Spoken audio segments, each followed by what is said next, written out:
जोर से। भारत के महान प्रधानमंत्री, यशस्वी प्रधानमंत्री।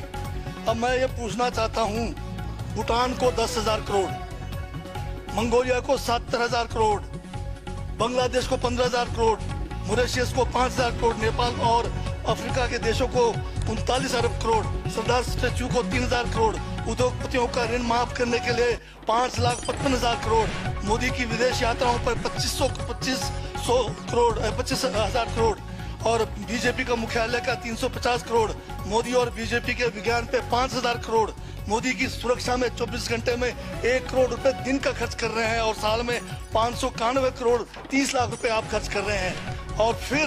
और पिछले 5 सालों में कुंभ के मेले में 15,000 करोड़ और यूएसए के प्रेसिडेंट ट्रंप को नमस्ते करने के लिए 100 करोड़। तो ये यशस्वी प्रधानमंत्री है क्या? इस किस्म के प्रधानमंत्री को यशस्वी कहेंगे? आपने जो है भारत को उच्चतम बेरोजगारी के दर पर पहुंचा दिया है। आज विश्व में भारत जो है भूखमरी में बांग्लादेश से भी नीचे है, आज पाकिस्तान से भी नीचे है। जिस देश में 25% जो है रात को भूखा सोए, उस देश का प्रधानमंत्री यशस्वी है क्या? जिसने देश की आर्थिकी को बिल्कुल नीचे कर दिया, छिन भिन कर दिया, जिसने जीडीपी खत्म कर दिया, जिसने नोटबंदी में लोगों को जो है नोटबंदी के तहत जो है लोगों को मरवा दिया, जिसने नौकरियां खत्म करा दी, जिसने महंगाई चरम पे पहुंचाई, जिसने पेट्रोल 100 रुपए कर दिया, डीजल 100 रुपए कर दिया, क्या वो यशस्वी है? क्या उसको यशस्वी कहेंगे आप? यशस्वी प्रधानमंत्री है आपका, जिसने भारत के सैनिकों को शहीदों की संख्या पिछले 30 सालों में सबसे ज्यादा है। क्या ये यशस्वी प्रधानमंत्री है?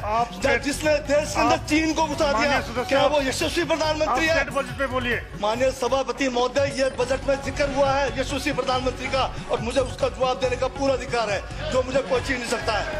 ये क्या यशस्वी कहेंगे इसको आप? बहुत यशस्वी है। देश का जो है आज बिल्कुल देश को आर्थिक रूप से कंगाल, राजनीतिक रूप से कश्मीर से कन्याकुमारी जो अखंड भारत है वो खंड होने जा रहा है।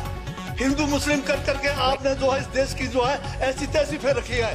और अब जब मैं कह रहा हूँ तो आपको तकलीफ हो रही है। आप बताइए क्या तकलीफ थी उसमें है?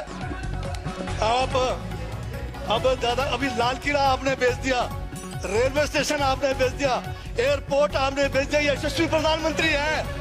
कोयले के खदाने आपने बेच दिया, रेलगाड़ी आपने बेच दिया, बंदरगाह आपने बेच दिया, बेकिस्मती जमीनें आपने बेच दी यशस्वी प्रधानमंत्री जी ने।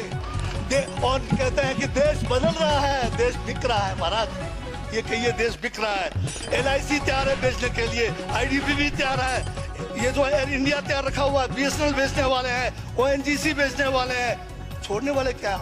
आखिर में ये देश को भी बेच के चले जाएंगे। क्या है उनका एक झोला है, झोला लेके चल पड़ेंगे। ये है आपका यशस्वी प्रधानमंत्री। ये यशस्वी प्रधानमंत्री है। दाढ़ी बढ़ाने से टैगोर नहीं बन जाते। टैगोर के गुण लाने के लिए दोबारा जन्म लेंगे 100 बार, तब भी नहीं आएगा। हाँ, दाढ़ी बदल के और मेकअप करा के 15-15 लाख के, उससे कुछ होने वाला नहीं है आपका।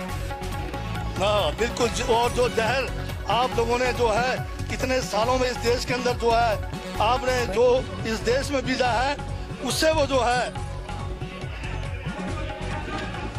ये बजट पे ही है। सर स्पीकर सर यशस्वी प्रधानमंत्री जी का जिक्र बजट में आया है, इसलिए मुझे भी जवाब देना पड़ा है। और मैं यहाँ ये कह के इस बात को समाप्त कर देना चाहता हूँ। बर्बाद गुलिस्तान करने को तो एक उल्लू काफी था, हर शाख पर उल्लू बैठा है, अंजामे गुलिस्तान का क्या होगा?